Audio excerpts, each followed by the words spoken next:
Уважаемые якутяне, приветствую участников круглого стола, посвященной теме лесопожарной обстановки в Республике Саха-Якутия.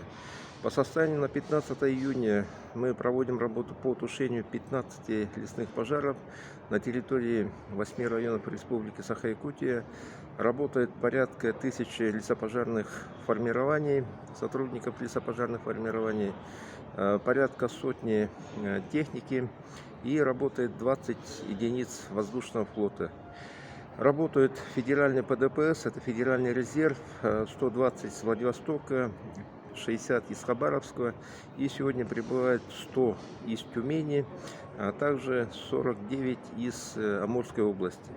Лесопожарная обстановка находится под контролем главы Республики Саха-Якутия, правительства, оперативного штаба и оперативного штаба Рослесхоза Российской Федерации. Но тем не менее имеются вопросы, которые связаны с методикой тушения лесных пожаров, с методикой финансирования, методикой учета площади, пройденной огнем. Есть разногласия по данным СДМ, это космического мониторинга, и фактического замера, который проводится на основании приказа Министерства природных ресурсов и экологии Российской Федерации. Обстановка стабильная, лесопожарные формирования работают, главы поселений и главы районов задействованы по сводному плану. Мобилизованное население тоже помогает существенную помощь в тушении лесных пожаров.